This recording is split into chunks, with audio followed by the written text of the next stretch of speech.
Assalamualaikum warahmatullahi wabarakatuh.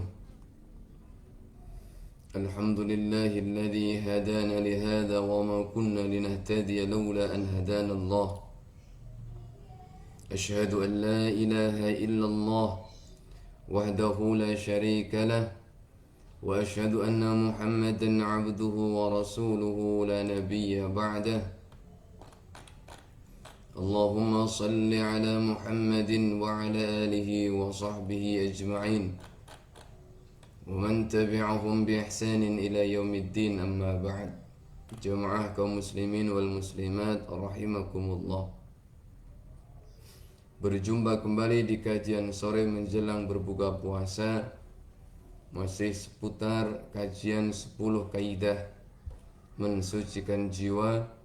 Dan hari ini, sore ini kita akan melanjutkan ke kaidah yang 9, al-hadhru minal ujubi wal-ightirari bin nafsi. Kaidah yang ke-9, penyucian jiwa atau tazkiyatun nafsi, yaitu hendaknya kita berhati-hati dari sifat ujub. Sifat ujub adalah membanggakan diri, merasa paling suci, takjub dengan kemampuannya, sehingga timbul rasa sombong dan akhirnya tertipu dalam dirinya.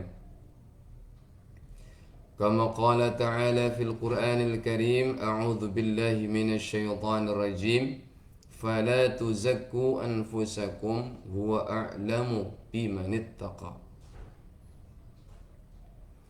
Fala tuzakku, janganlah kalian merasa paling suci, merasa paling hebat, merasa paling bertakwa, membanggakan diri, takjub dengan kemampuannya, merasa hebat. Fala tuzakku anfusakum huwa a'lamu bimanittaqa. Karena Allah sendiri yang lebih tahu terhadap orang-orang yang bertakwa kepadanya. Artinya tanpa kita merasa hebat, tanpa kita menonjolkan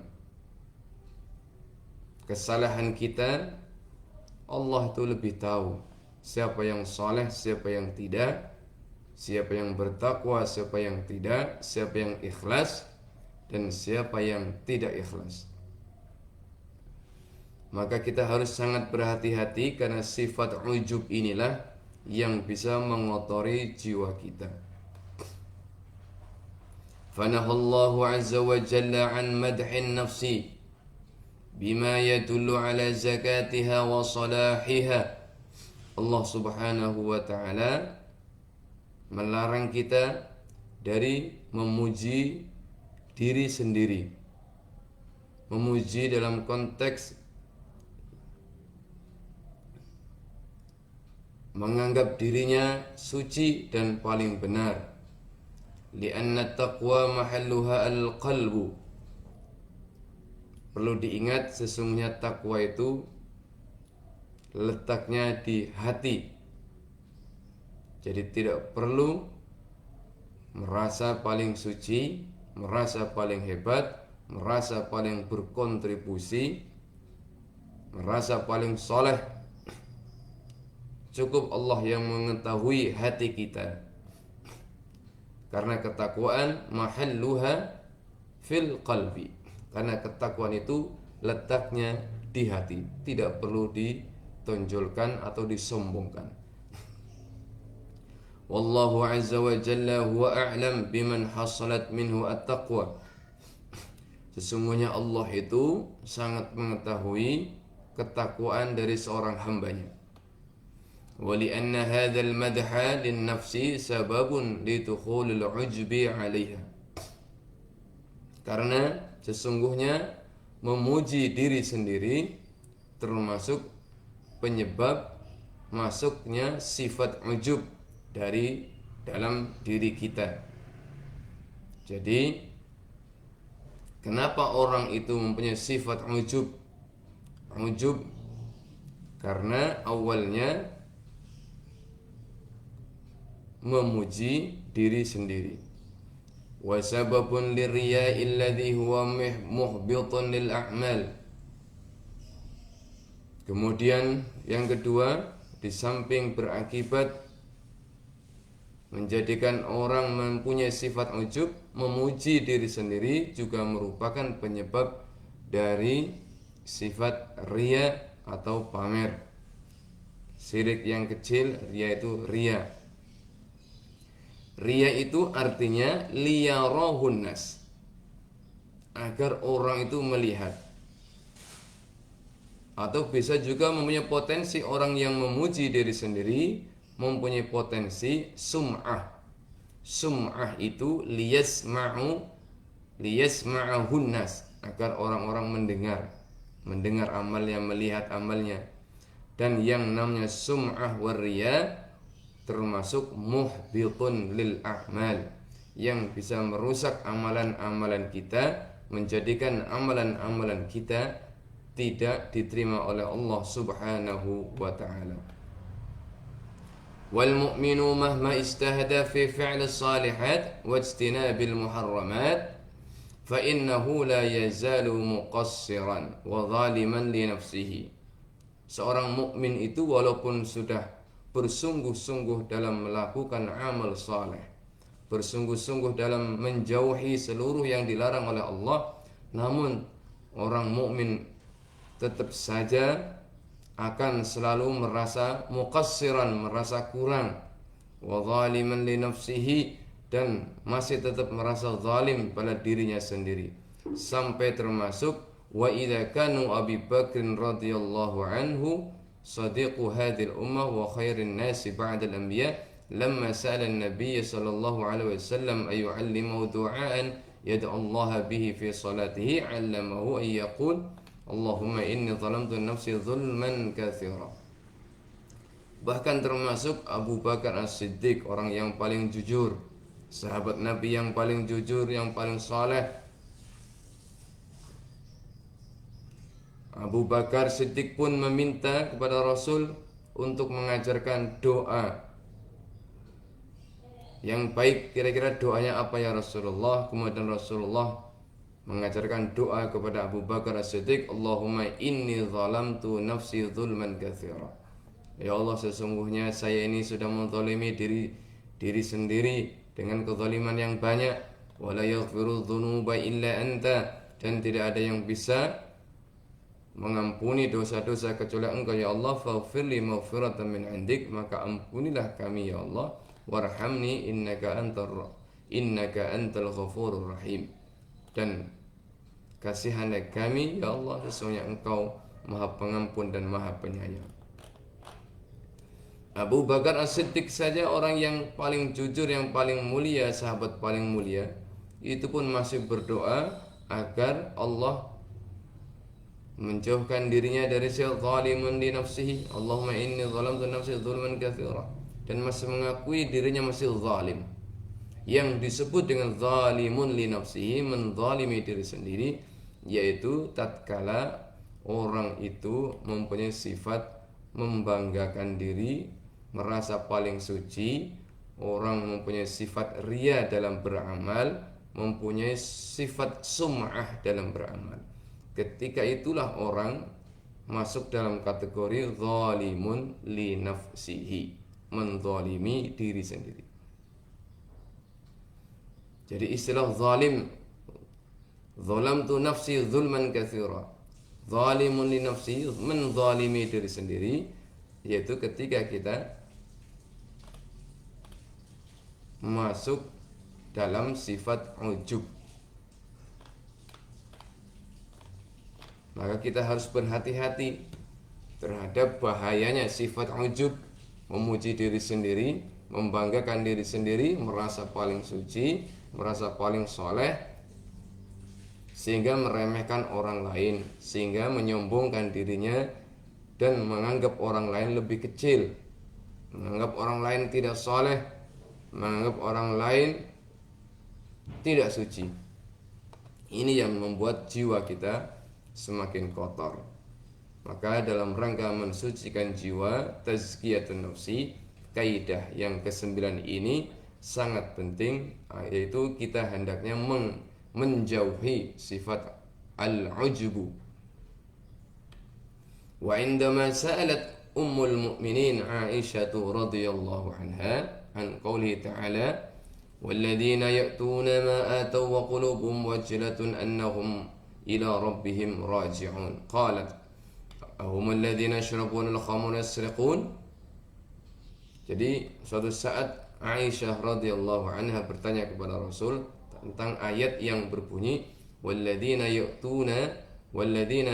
yu'tuna ma ataw wa qulubuhum wajilat annahum ila rabbihim raji'un. Bertanya siapa orang-orang yang hatinya bergetar. Apakah orang-orang yang hatinya bergetar itu orang-orang yang dulunya sering minum khamr dan sering melakukan pencurian?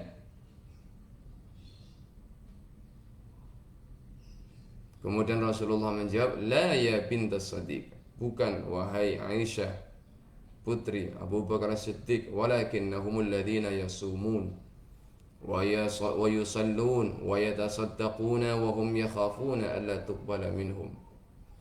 Jadi yang membuat orang-orang itu bergetar hatinya, qulubuhum wajilatun, itu bukan karena dulu mereka itu pernah minum khamr atau mencuri. Orang yang gemetar hatinya itu dikarenakan mereka takut tidak diterima amalnya. Mereka semuanya berpuasa, menjalankan sholat, bersedekah, tetapi orang-orang soleh itu selalu takut puasanya tidak diterima, sholatnya tidak diterima, sedekahnya tidak diterima. Jadi yang bergetar hatinya bukan orang, yang dimaksudkan orang bergetar hatinya di ayat ini bukan karena mereka telah melakukan perbuatan maksiat seperti minum khamr atau mencuri, tapi yang membuat mereka bergetar adalah ketika puasanya tidak diterima, sholatnya tidak diterima, sedekahnya tidak diterima. Maka penting kaum muslimin dan muslimat kita berdoa, Allahumma taqabbal minna salatana wa siyamana wa ruku'ana wa sujudana wa takhasyu'ana wa ta'abbudana. Ya Allah, terimalah ibadah kami, puasa kami, zikir kami. Wa tammim taqsirana, sempurnakanlah kekurangan kami ya Allah.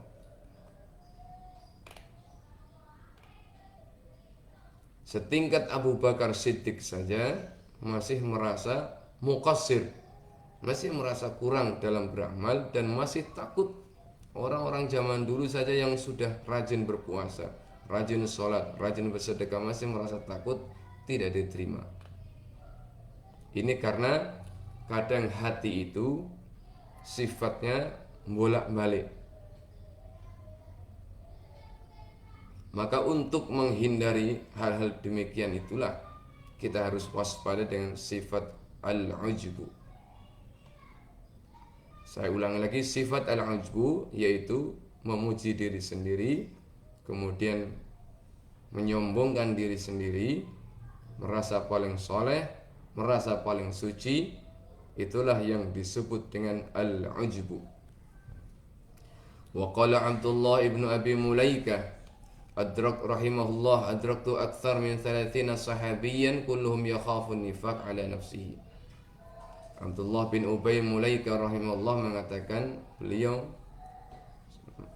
mengetahui lebih dari 10 para sahabat itu, lebih dari 30 sahabat mereka rata-rata takut dengan sifat an-nifaq, sifat kemunafikan yang ada di dalam dirinya.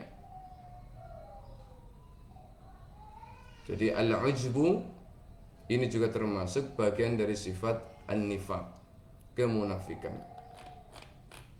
Jemaah yang dirahmati Allah Subhanahu wa ta'ala,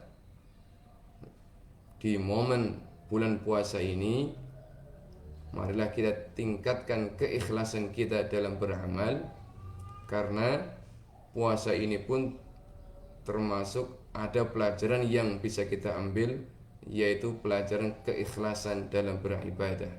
Dan puasa inilah ibadah yang paling tinggi tingkat keikhlasannya. Walaupun orang mampu bersembunyi di kamar makan dan minum, namun orang berpuasa tidak berani untuk makan dan minum, walaupun sebenarnya bisa melakukan itu tanpa diketahui orang. Itu karena ada imanan wahtisaban, karena ada unsur iman dan mengharap pahala. Dan itulah yang disebut dengan unsur keikhlasan tingkat tinggi. Ketika keikhlasan itu sampai kepada puncaknya, maka al-ujbu, sifat ujub pun harusnya kita buang. Inilah kaidah yang kesembilan yang harus kita hindari dalam rangka mensucikan jiwa kita, yaitu sifat ujub. Mudah-mudahan kita semuanya dijauhi dari sifat ujub.